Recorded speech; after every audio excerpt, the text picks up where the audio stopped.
From the pages of WWF Program 236, 1996, the magazine explodes off the paper as a shrine to one man and one man alone, the Ultimate Warrior, the myth, the muscle, the madness, the resurrection of chaos itself, crashing back into the Federation after years in exile.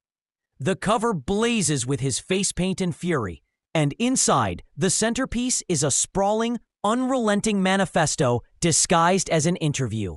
The warrior speaking not in sentences, but in firestorms of philosophy and punishment, defining his universe through the word Destrucity, that strange hybrid of destiny and reality, that truce of 8 disciplines he alone claims to embody. Integrity, association, wisdom, and the physical belief that his body is a temple of destruction. He snarls that loyalty in this business is a lie, that he owes nothing to promoters, nothing to Vince McMahon, nothing to anyone but himself, his family, and the fans who saw in him the icon they always wanted to be. He likens himself to the man in the supermarket express lane, the one who has the guts to hurl a selfish shopper out when the rules are broken. That's what Warrior is.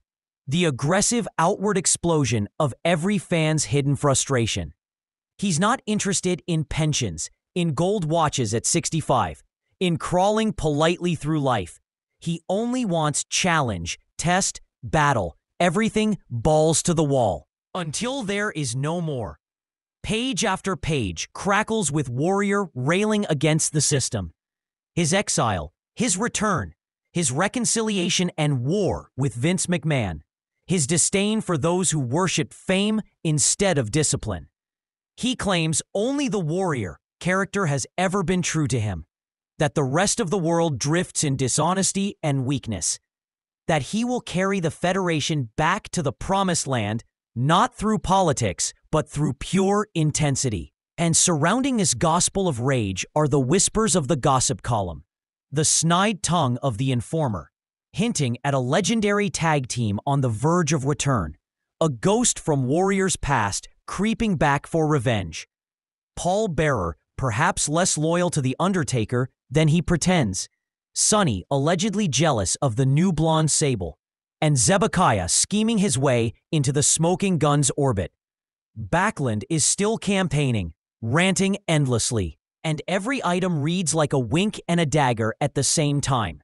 The locker room erupts with reactions, each superstar throwing his card on the table, and the magazine prints it raw. Ahmed Johnson, foaming at the mouth, ready to measure his intensity against Warriors. Goldust, ever bizarre, lusting after Warrior's aura, promising to make him part of his twisted Hollywood fantasies. Marc Mero, the wild man, pounding his chest and daring Warrior to step into his jungle. And Vader, the mastodon, bellowing that he will crush the painted freak under sheer mass. It reads like a prophecy of dream matches the Federation might deliver, and the fans can only salivate at the possibilities. Between the manifestos and the threats, the pages are stuffed with mid-90s WWF texture. Coliseum video ads screaming about WrestleFest 96, King of the Ring 96, Mega Matches 96, Terminators 96. The Slammy Awards tape, complete with Billionaire Ted's greatest moments. Glossy order forms begging fans to call in and buy. Fan poll sheets tucked in to let the audience rate live shows. And photos of stars like Shawn Michaels, Bret Hart, Undertaker, Diesel, Razor Ramon.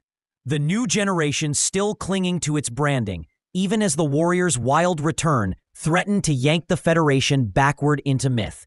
Every margin, every sidebar reinforces the era. The cartoony yet desperate merchandising push, the mix of rumor and spectacle, the strange tension between corporate polish and the wild individuality of the Warrior himself. By the time the issue closes, there is no doubt this is the Ultimate Warriors magazine. Every word, every page, every tease of feud, every whisper of gossip bends back toward him, the resurrected juggernaut who paints his face with chaos and screams about truce and destiny. the man who believes only he is real in a world of liars. WWF Program 236 is not just a program guide, it is a manifesto, a shrine, a time capsule of 1996, where the Federation balanced on the edge of new generation polish and Warriors' anarchic fire. Bloodless ratings, glossy ads, sly rumors, all secondary to the pounding heartbeat of the Warriors' return, the promise of destruction, the guarantee of madness.